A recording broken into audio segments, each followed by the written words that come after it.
Donc le premier enseignement, l'attachement des Sahaba à vouloir accomplir les actes de bien et se concurrencer dans cela.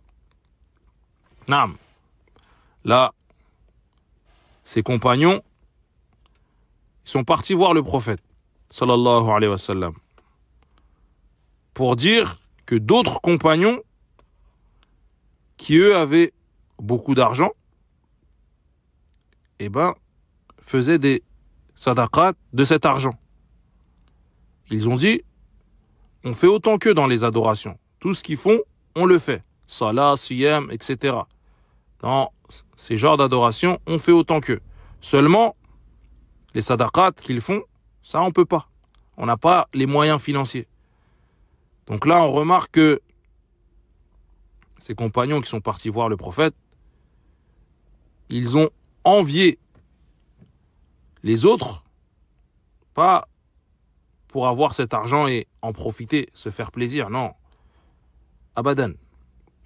Pour eux, c'était pour faire des sadaqat comme eux le faisaient. Cette forme d'envie, de jalousie, elle est louable. Ils les ont enviés uniquement pour pouvoir faire eux aussi ces sadaqat, pour que eux-mêmes puissent dépenser dans le bien cet argent, faire du khayr, encore plus.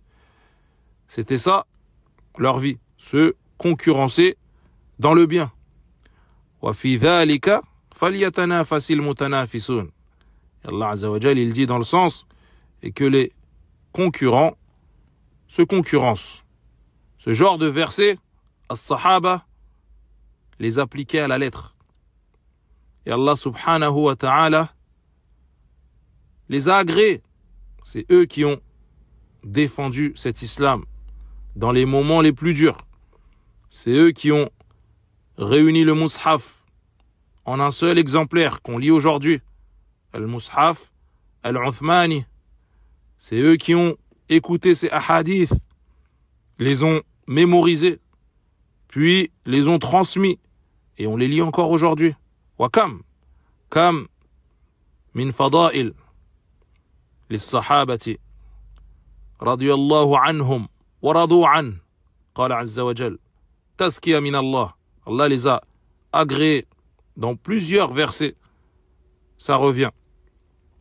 Lors de certaines batailles, des compagnons, ceux qui n'avaient pas les moyens essentiels pour partir avec le groupe, c'est-à-dire comme monture ou comme provision, ces compagnons-là pleuraient de tristesse de ne pas pouvoir participer à la bataille.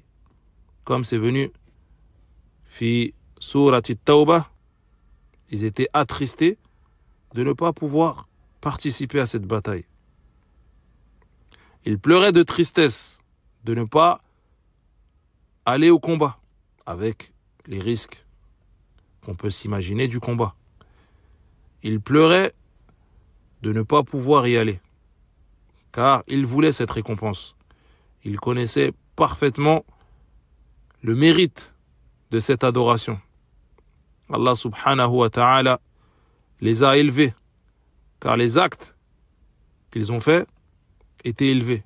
Ils ont fait les meilleures des actions, ont donné leur vie pour secourir Hada ad-Din. Et à notre époque, certains sont assis confortablement et se permettent de dénigrer, même pire, il y en a même qui les insultent, certains des compagnons. Et parmi cette catégorie de personnes, Ar-Rafida, cette branche extrémiste de Shia, alayhim min Allah ma yastahiqun. Regardez le nombre de sacrifices qu'ils ont fait. Il y en a même au front, affamés, mais ils combattent. Le prophète lui-même, Le prophète sallallahu alayhi wa sallam lui-même est arrivé à ce niveau de faim, à tel point qu'il a attaché une pierre autour de son ventre pour que ça lui allège ce sentiment de faim.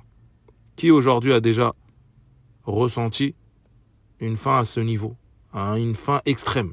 Rajoute à ça, durant le combat, ils sont allés jusqu'au bout. Pourquoi? Pour défendre هذا الدين. فالواجب علينا أن نحب أصحاب رسول الله صلى الله عليه وسلم وندعو لهم. Il est obligatoire à nous d'aimer les compagnons du prophète sallallahu alayhi wa sallam et d'invoquer pour eux.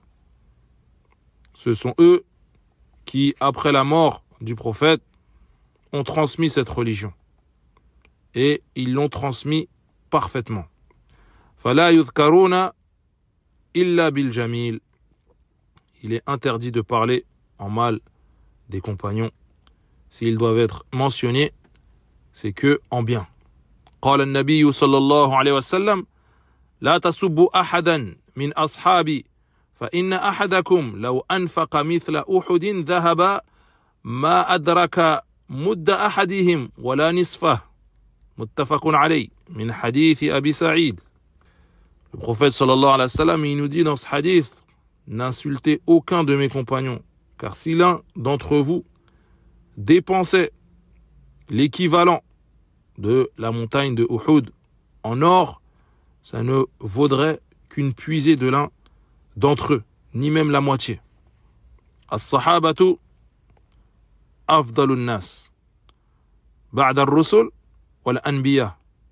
Les compagnons étaient les meilleurs des hommes après les prophètes et messagers.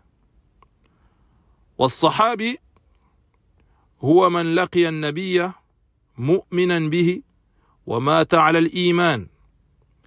Et la définition du sahabi, du compagnon du prophète sallallahu alayhi wa sallam, c'est celui qui a rencontré le prophète, croyant en sa prophétie, en son message, et est mort avec cette croyance. Donc même si dans sa vie il aurait apostasié un moment, s'il est revenu à l'islam avant sa mort, il garde ce rang de compagnon.